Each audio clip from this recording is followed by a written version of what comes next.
Hello, I'm Bill Allen. If you're a highly sensitive man, there's a good chance you've experienced this. A brief connection with someone, a spark, a sense of recognition, and then distance. Yet the feelings don't fade, they deepen. Thoughts circle back, meaning grows, longing takes on a life of its own. Today I want to talk about a word that brings clarity to this experience. That word is limerence. Limerence is a term coined by psychologist Dorothy Tenov in her book Love and Limerence. It describes an involuntary state of intense romantic longing. Not love as we usually understand it, but preoccupation. Limerence is marked by intrusive thoughts, idealization of another person, and a heightened sensitivity to signs of interest or withdrawal. It thrives on ambiguity. Here's the key distinction. Love grows through mutual presence. Limerence grows through uncertainty. Neuroscience helps explain why it's so powerful. Dopamine, the brain's reward chemical, is activated not by fulfillment, but by anticipation. The brain becomes hooked on possibility rather than reality. Highly sensitive men are wired for depth.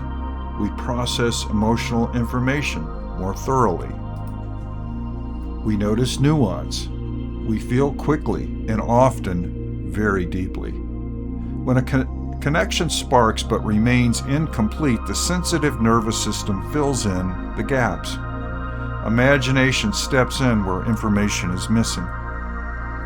Many HSP men also carry early attachment experiences shaped by inconsistency. Longing can feel familiar. Hope can feel safer than clarity.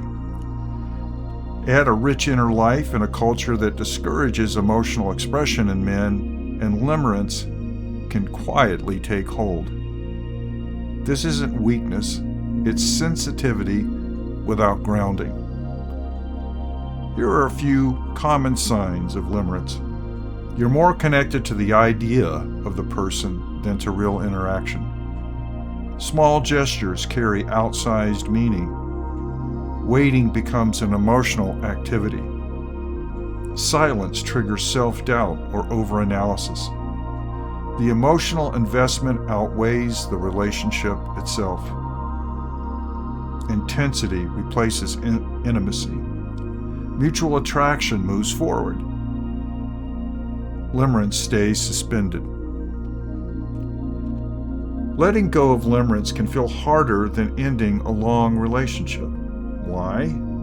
Because you're not just losing a person, you're losing an imagined future. For sensitive men, this loss is felt deeply in both body and mind.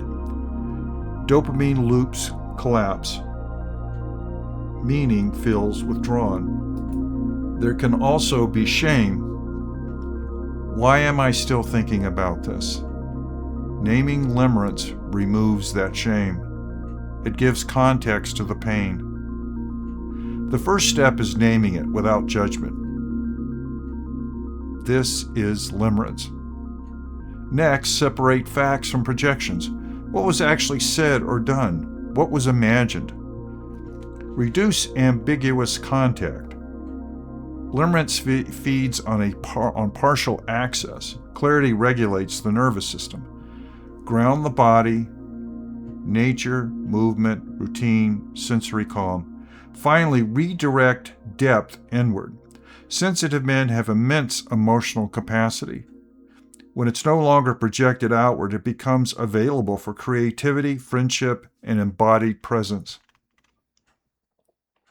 Letting go does not mean erasing what you felt. It means releasing what you hoped for. You can honor what the connection awakened without continuing to chase its completion. Grief is appropriate. Even brief encounters can open profound inner doors. Depth belongs where it is met. Sensitivity doesn't need to be diminished. It needs reciprocity. Limerence is not a flaw in sensitive men, it's a signal. It points to your capacity for connection, meaning, and love. It also teaches discernment. Sensitivity is not meant to be spent alone in longing. It's meant to be shared, returned, and grounded in real connection. Thanks for being here. If this resonated, feel free to like, subscribe, and share it with another sensitive man who might need to hear it. Thanks once again, and take good care of yourself.